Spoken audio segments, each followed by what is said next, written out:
Thank you, Mr. Mayor.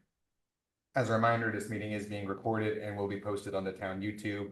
We ask that those attending over Zoom keep their cameras off and microphones muted if they are not involved in the discussion, and to use the raise hand feature if you would like to speak. For those in person, please speak audibly toward the hanging microphones. Before you make your comments, please state your name and the street that you live on for record-keeping purposes. I ask that those in the room remain quiet unless they are involved in the discussion. If this meeting gets interrupted, we will immediately end the Zoom and send a new link via email. I now turn it back to you, Mr. Mayor. Okay, thank you. So first of all, how many people signed up to speak? One, okay. And how many people do we have in the audience? Two. And is the person, Councilmember Ball. So let's call on the person who signed up to speak first. But before we begin, let's have Council Member Heller, who is our representative to the Citizens Coordinating Committee on Friendship Heights, give us any kind of update she'd like to. I don't have any big updates. I just know that the CCCFH plus this other committee whose name we have named it, and I can't remember what it is, Montgomery County something. It's comprised of people from all over the county, not only from here, but all the way up. And this group is working very hard to begin to lobby the county council people. You're going to see signs all over the place that's coming out of that group. And this group is not only working on this piece, this, the legislation, the proposed, the planning board's plan. It's not legislation yet. But they're also working to remind people about the election and to vote and to not support the referendum, it's called a referendum on Well, that's term limits. That's not. Okay, but it's just, he asked me for an update. But That's one of the things they're doing. yeah, They're working on that. So one thing I do want to say is just to clarify that, again, because this is being recorded for our website, that the county council some time ago asked the planning board to come up with some recommendations. And the recommendations were submitted to the county council. Council President Friedson decided to have hearings all over the county to see what the temperature was, basically. And there's no announced timeline for there's a lot of misunderstanding. People might think that these are concrete proposals that are going to be considered, and that is not the case. I think what the county council wanted to do was get input from all over the county on these recommendations before some council member decides to introduce legislation, which would then, a zoning text amendment, which would then begin a whole actual process. And there's no announced timeline for that. There's a lot of people that are making predictions, but basically where we stand now is just receiving comments from citizens. We wanted to give our residents, citizens, an opportunity to comment. We kind of like to force feed them to make the comments so we could submit them all to council. But there's no one knows in what form any zoning text amendment would be introduced or when. Can I say something? Yeah, to of that? course. Because the council has the right to just, to send it back to the planning board, to make changes, to make suggestions. Right, there are many And so options. I confirmed all this with Andrew Friedson's office the other day. And so there are there's nothing set in stone yet. So people are worried and they're up in arms, but there's nothing set in stone. So from that, you want to go? Right, and I think the general consensus from what we have learned from our citizens over these last months is that the best bet would be ask the council to send these recommendations back to be redone, taking into account all the input.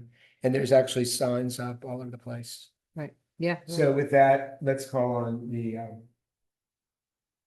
Well, I don't know if they actually want to speak, but the person to sign up was John Berry, but I don't know if you signed up to speak or just to listen.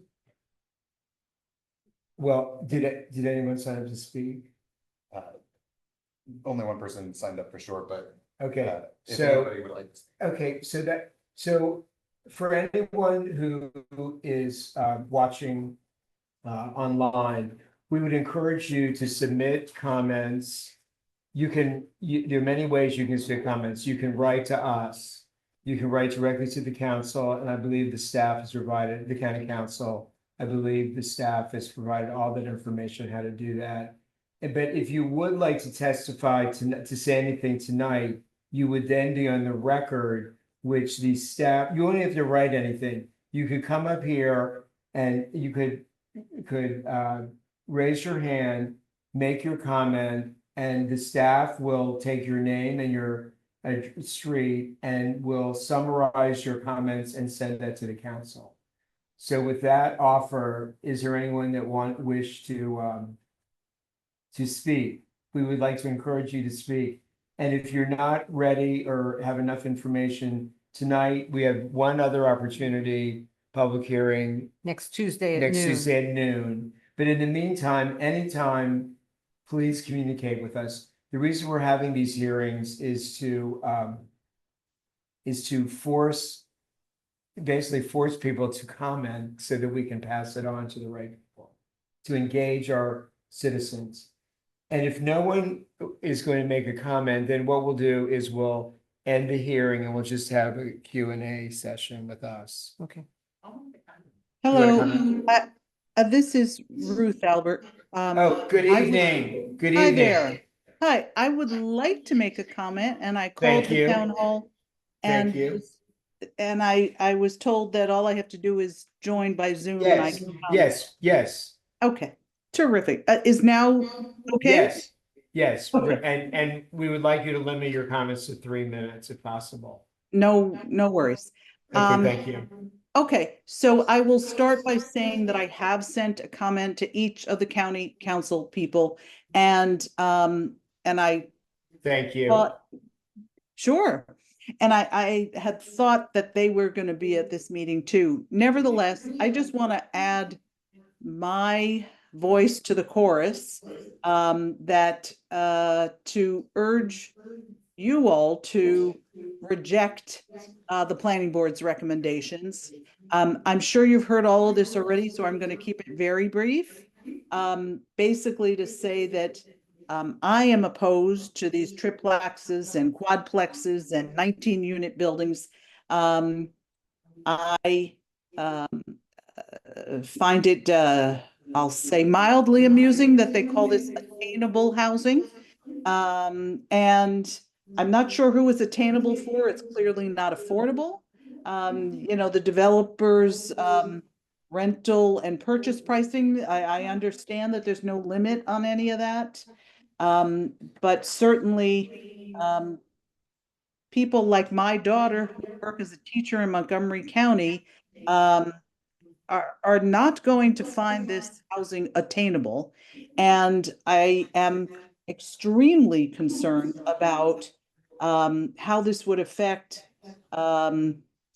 schools and roads and traffic and water and sewers and parking and sanitation and all those things that I understand the planning board has failed to figure out how that would all be impacted and really analyze it with have a serious analysis of it. So I will leave it at that because I'm sure you've Thank heard you. much of this already, but just to ask you to please, as representatives of our town, to ask the county council to reject these planning boards ideas at this stage.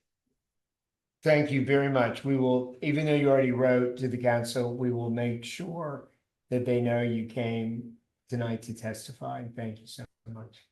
Okay, thank you all. Come to the podium, please. What? Can you come to the podium and tell, remember to state your name and your street for the record.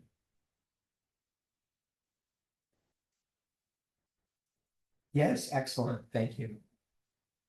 My name is Miguel People, 4921 Essex Avenue. I echo the same similar comments from the previous person. When I I saw this, or the following, it's a totally nonsensical proposal.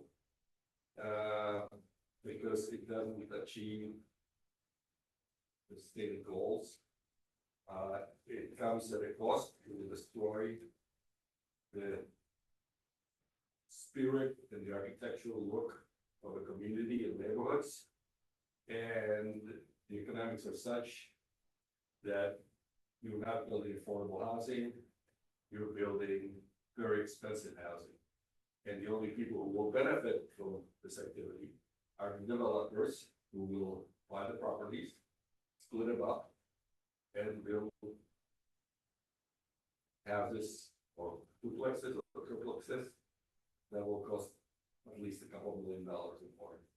So this does not address the benefit to the people who have no housing. There are many other ways of addressing that, including building more apartments in the major arteries, increasing the height of buildings, and where the apartments get built. Many ways of addressing it, but this is not one. Thank you. Did anyone else? If you would like to speak on Zoom, please let me know either by raising your hand or sending me a message. What about Susanna? Did you want to? Sure. Yeah.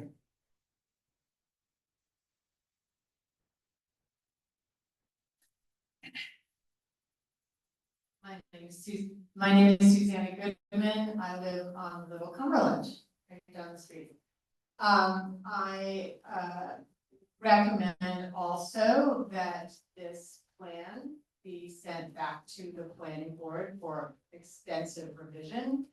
I served on the stormwater committee at the behest of the mayor, and we worked long and hard to create regulations which would address the increase in stormwater and the destructive water flows in our community.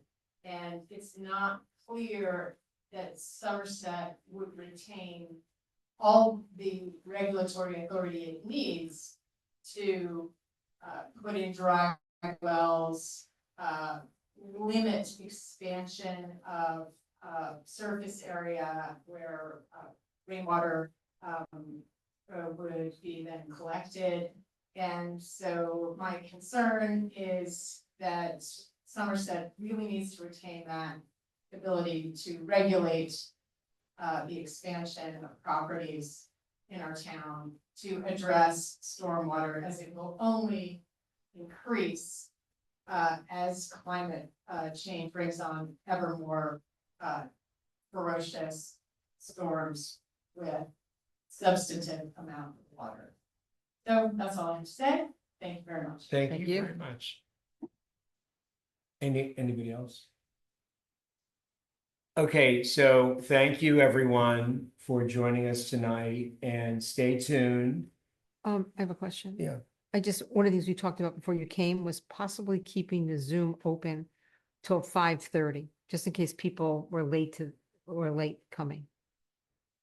If you think that's a bad idea, say so. Well, I mean, It's 5. I don't. Can you hear me? We Oh, can't somebody now. wants to speak. Oh, Is that Mark Perlis?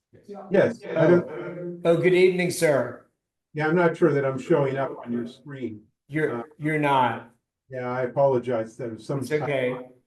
Okay, so thank you very much for the session.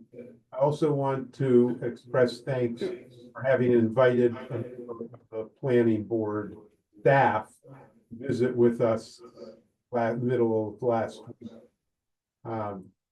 I have 3 points I wanted to make.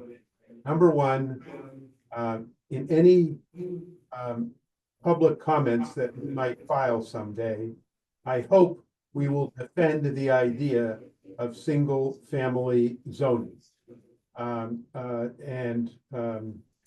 That's number one. Number two, I think there's a raft of factual assumptions in the documents that I've read that were linked in the various emails from the town. A raft of assumptions that seemed to have been totally unproven And when we asked questions about them, of the staff member last week, she had no idea. Most significantly, they have no example that they can point to where the creation of multifamily housing in a formerly single-family housing area, especially an upscale one like ours, would result in anything close to either attainable or affordable housing, and anything other than a replication of small, very, very high-end apartments, condos, whatever they're gonna be marketed as, for empty nesters and young professionals. So that's point number 2. And point number 3, actually, I have 2 more points. Point number 3 is the 1,500 square foot limit, even if it's just an average, within the 500-foot zone, is totally inconsistent with providing affordable or attainable housing to young families. And it's highly patronizing of the board to assume that that's all those people want, that there are families out there that just want 1,500 square feet. And then finally, I think the town should be thinking about, if you haven't already, if this proposal were to become law, and I suspect development would start rapidly, the town ought to explore what local government rules and authorities they can exercise or seek. I recall that when the Somerset houses were built on town land, the town ultimately had to deaccession the property from the town. I don't know that that's going to be realistic if the entire 500-foot zone all becomes mid-rise but multi-unit housing. But the town character will change, voting character will change. The assets that the town protects for the people in the town today, like the swimming pool, like support of the school, like the tennis courts, will change. And so the town has to be ready to realize its full arsenal of local government rights to slow down, retard, if you will, the development of the proposed units. That concludes my comments. Thank you very much. Yes. Okay, so it's 5:19, so we can, I don't know. is there a way that we can pause that, and then if someone